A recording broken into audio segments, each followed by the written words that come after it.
toute l'histoire des Juifs est une histoire qui a été inventée de toutes pièces. Ton histoire d'Adam et Ève est un plagiat de l'histoire de Enki et Ningurzak. C'est une histoire, l'histoire de Enki et Ningurzak, qui a été copiée sur des stèles sumériennes. Tu peux aller voir, si vous voulez, je pourrais vous montrer.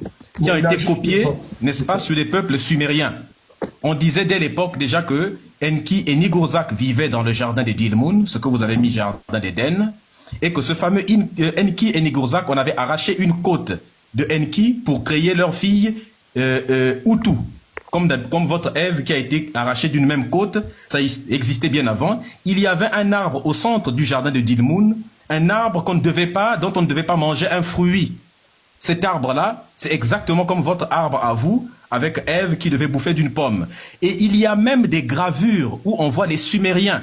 Avant que ton peuple n'existe, à l'époque, les Juifs n'existaient pas en tant que peuple, que les Sumériens, 3000 ans avant l'invention de ton peuple et de ta religion, il y avait déjà des dessins. Tu peux aller trouver au British Museum, tu peux aller trouver au musée de Tervuren, tu peux aller trouver au Vatican Museum. Il y a plein d'éléments, et même dans d'autres, au musée de New York, où il y a des stèles de pierre dans lesquelles on représente une femme en train de cueillir une pomme sur un arbre et un serpent tout autour de cet arbre-là avec un homme à côté. Là où vous avez copié l'histoire d'Adam et Ève, c'est un plagiat.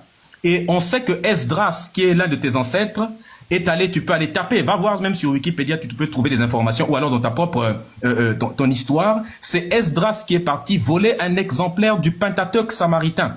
Il a plagié le Pentateuque samaritain, il a introduit 6000 modifications à l'intérieur pour inventer le Pentateuque juif dans lequel toute l'histoire a été copiée. Et moi, ce que j'en veux, moi, c'est qu'à cause de vos bêtises, à vous, que vous avez transmis à des Européens, ils sont venus nous transmettre pendant la colonisation. Nos frères noirs sont devenus aliénés jusqu'à l'os et suivent cela jusqu'à penser que c'est eux les vrais juifs. J'espère que tu vas leur dire que les juifs noirs, ça n'existe pas, que vous-même, vous êtes un peuple qui a été inventé de toutes pièces et que quiconque se prétend juif noir, comme le peuple juif lui-même est une invention, c'est-à-dire qu'il dit être la véritable invention. Moi, je suis un noir, un véritable noir authentique. Quand tu me vois là, je suis celui qui a civilisé la terre entière. Pendant 150 000 ans, moi, j'ai vécu sur terre, mes ancêtres. Vous n'existiez pas. La science est de mon côté. La science me démontre que les premiers êtres humains à exister sur terre sont des êtres noirs. Donc ça, c'est des éléments factuels. S'il te plaît, merci beaucoup. Une pause. Déjà, je vais laisser la parole à Missionnaire. Missionnaire, s'il te plaît, toi, tu représentes le christianisme. Et celui qui vient d'entrer, s'il vous plaît, si vous n'avez pas la caméra, vous pouvez descendre. S'il vous plaît, pardon. Missionnaire. En fait, désolé, je suis dans un couvent. Pour le moment, je ne peux pas allumer la caméra. C'est un peu ça. Vas-y, missionnaire. Explique-nous le christianisme, en fait. Donc, qui est Jésus et vraiment ça. Voilà. D'accord, ok. Donc, merci beaucoup, Seigneur. Merci à tous les panélistes. Dans ces bons prophètes et Kemit, merci beaucoup de m'avoir passé la parole. Donc, déjà, j'aimerais d'entrée de jeu préciser quelque chose, parce que beaucoup de personnes prétendent que la Bible ou la parole de Dieu serait arrivée en Afrique par le concours des colons. Ce qui n'est pas vrai. En tout cas, c'est ce que l'histoire raconte. Voilà. Et si vous lisez pas la Bible, vous n'allez pas comprendre. L'évangile est arrivé en Afrique bien avant la période coloniale. Bien avant la période coloniale. L'évangile est arrivé en Afrique bien avant la période coloniale. Donc, si vous lisez vos Bibles, vous allez en Actes chapitre 8, pour ceux qui lisent la Bible, verset 26 à 40, on va parler là-bas de Philippe qui va rencontrer l'eunuque éthiopien. L'eunuque éthiopien qui était africain. Vous comprenez? Donc, il va le prêcher, l'évangile va lui parler de Jésus, et c'est au travers de l'eunuque éthiopien que l'évangile va arriver en Afrique, en commençant par l'Éthiopie. Donc, avant la période coloniale, l'évangile était déjà arrivé en Afrique. Bon, je ne sais pas pourquoi on colle cette étiquette aux colons, aux Français et tout ça, c'est pas vrai, en tout cas. Si vous faites des recherches, vous allez comprendre ça. Donc, l'évangile est arrivé en Afrique avant la période coloniale. Et cela par l'eunuque éthiopien, celui à qui Philippe avait prêché l'évangile. Il y a bien la référence pour ceux qui lisent la Bible, Actes chapitre 8, verset 26 jusqu'à 40, vous lisez là-bas, vous allez voir là-bas. Et il y a bien d'autres personnes même qui sont venues après ça. Donc, maintenant, le christianisme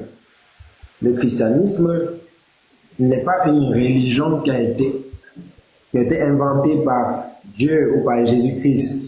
Voilà. Donc en réalité, le christianisme, pour la première fois, lorsqu'on parle du mot christianisme est prononcé pour la première fois dans Actes chapitre 11, verset 26, ce fut à Antioche que pour la première fois les disciples furent appelés chrétiens. Et ce ne sont pas les chrétiens qui se sont appelés chrétiens, c'était des non-croyants qui les taxaient de chrétiens. Pourquoi? Parce qu'on a observé leur attitude et leur comportement, ils se comportaient comme Jésus en tout cas. Les personnes qui ont marché, qui ont suivi le Seigneur Jésus, voilà. C'est pour ça qu'on les a appelés chrétiens. Donc le mot chrétien n'est même pas un mot qui a été créé par un apôtre ou bien par un chrétien. Ce sont des non-croyants qui taxaient, voilà, ceux qui suivent les chrétiens. Missionnaire, j'ai une question. Oui, vas-y. Du coup, je veux savoir, est-ce que Jésus est Dieu? Et tu me bien sûr que Jésus est Dieu. Oui. Qu'est-ce qu'il prouve? Déjà, Jésus, on ne parle pas de Jésus pour la première fois que dans le Nouveau Testament. La naissance de Jésus avait été annoncée longtemps à l'avance. Déjà que ma soeur qui est c'est pas si elle est israélienne. Après, je vais poser la question. Vas-y, parle. Oui.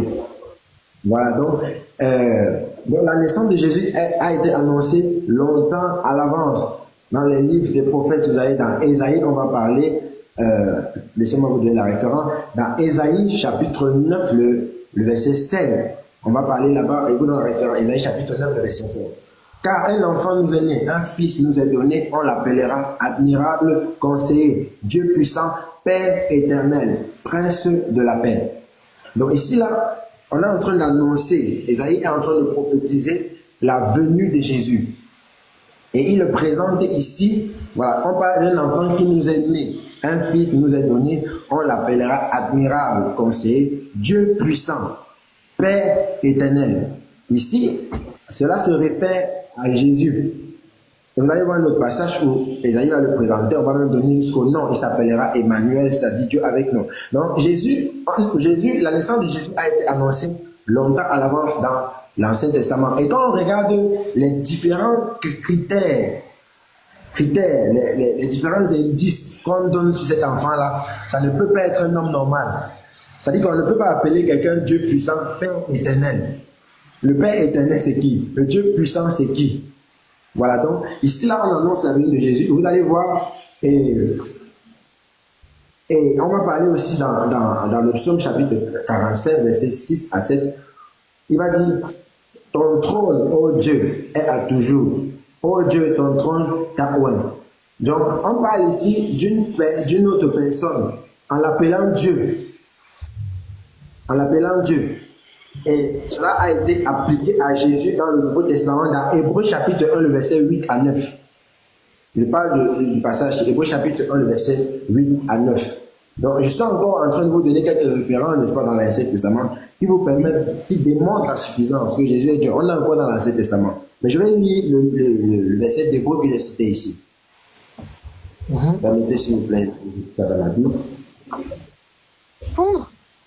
Non, je vais te poser la question. Attends, d'abord, il finit. Et toi, après, tu prends la relève. Voilà. Il dit ceci dans Hébreux chapitre 1, verset 8 à 9. Il dit, mais au sujet du Fils, beaucoup de personnes connaissent Jésus comme le Fils de Dieu. Le problème, c'est que les gens ne comprennent pas le sens du mot Fils de Dieu. Vous savez, on n'a pas tué